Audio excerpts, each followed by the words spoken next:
My creepy neighbor pointed his telescope directly at my bedroom, and the police refused to take it seriously, so I took matters into my own hands. A few months ago, a man moved in across the street from me, and on his very first day, I noticed he had set up a telescope outside his window and aimed it directly at my bedroom. My first encounter with him came a few days later. He knocked on my door to introduce himself, and one of the first things he told me was, I was worth going to jail for. My blood ran cold, and the entire interaction was unpleasant. I closed the door on him, but he persisted until I opened it again, warning him not to come inside. He stared at me blankly, then walked away with a smile and without a word. I went back inside immediately after and ran up to my bedroom, and was not at all surprised to see that his telescope was still pointed at my bedroom. I remember taking a super long shower to hopefully clear my mind, but I could not settle it. Every sound I heard reminded me of him, and so the next day, I went to the police. I thought surely they would listen to me and explain the situation and how concerned I was. Unfortunately, I was reminded that as a woman, sometimes you are not taken seriously, even in situations like these, as the officers listened but seemed uninterested in what I had to say. One asked me if I was sure that I wasn't imagining things, and the other said it's not illegal to own a telescope and to come back when I have actual proof. Apparently him coming over and making such a remark was not enough either, as that was clearly just a distasteful joke in the eyes of the officers. I remember coming home defeated, and a few days later, just as I thought it would, things got worse. One evening as I was getting ready for bed, I noticed something through the window. His shadowy figure was hunched over the telescope as usual, but his movements were different, more frantic. I realized that he was rubbing one out while watching me, and again when he noticed that I was looking at him, he didn't stop. He started moving his hand faster, as if me watching him was exactly what he wanted. And just before I could leave the window, the movement stopped, and he took his hand out. I saw something drip from his hand and felt sick to my stomach. I actually went into the bathroom and got sick. I stayed awake all night that night, realizing that this truly was a nightmare, and that this man was a psychopath who would terrorize me to no end if someone didn't stop him. I stayed awake until the stations opened, and as soon as they did, I went back to the police. I told them what I had seen, explained that my eye bags were because I had not slept because of what I had seen, and desperately hoped they would understand the severity of the situation.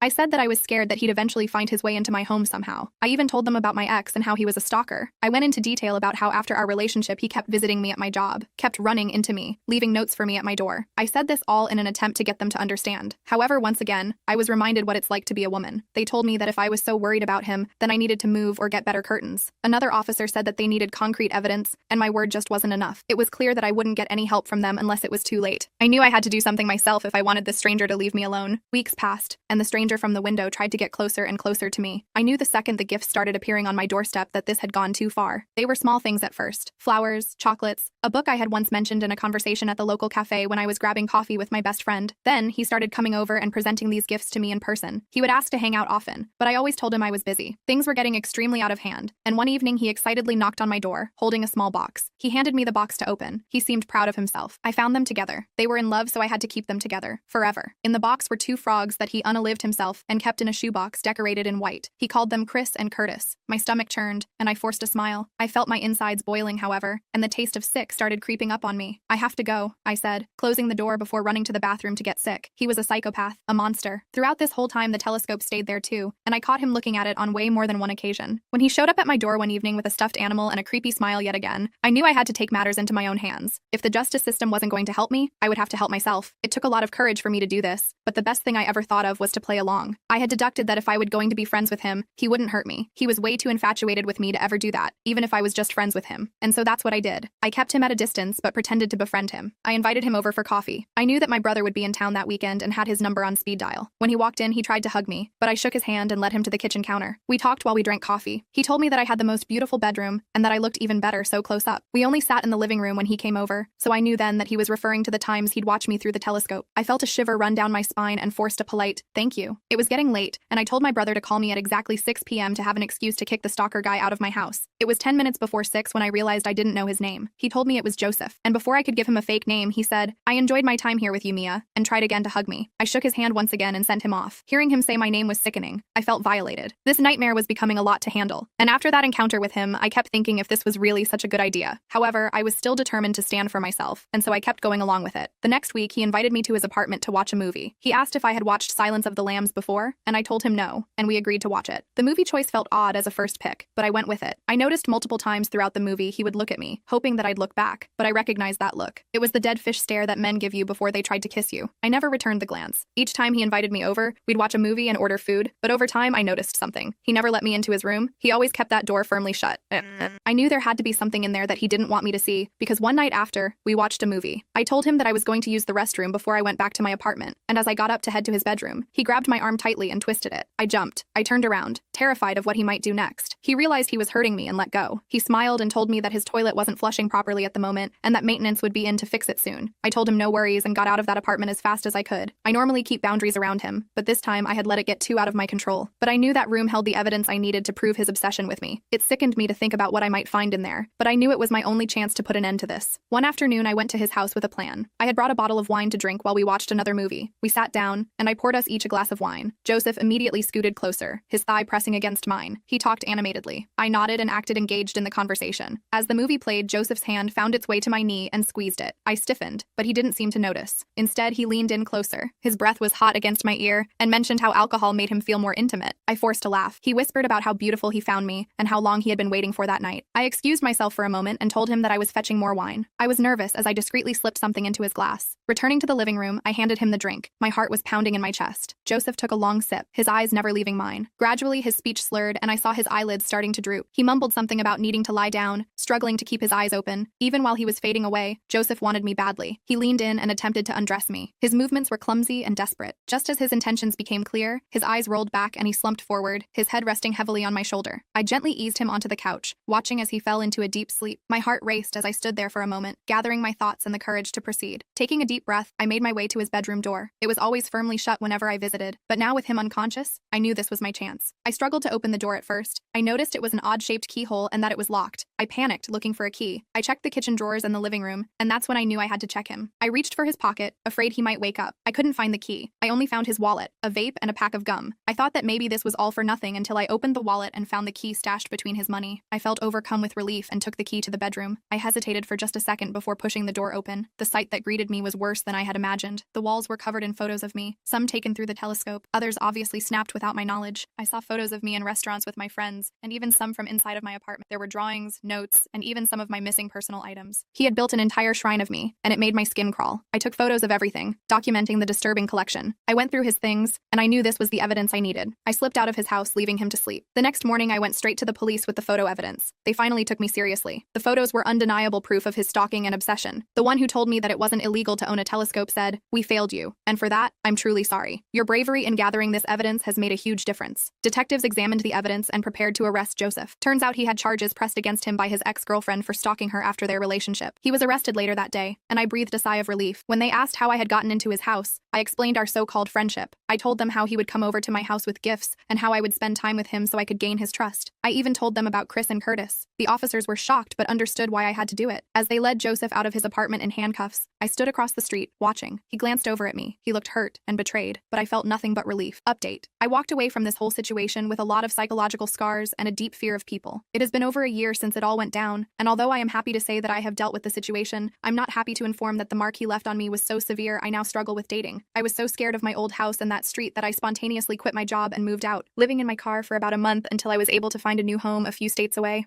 I also found a job in a field that I like, so that's something I guess. But in general, life is pretty bleak right now. There are still nights where I dream of him, and every time someone rings my doorbell, I still have the fear of it being him. However, I do know that is not the case, as he was sentenced to 7 years in a state prison, followed by a mandatory psychological treatment. At least I can take solace in that.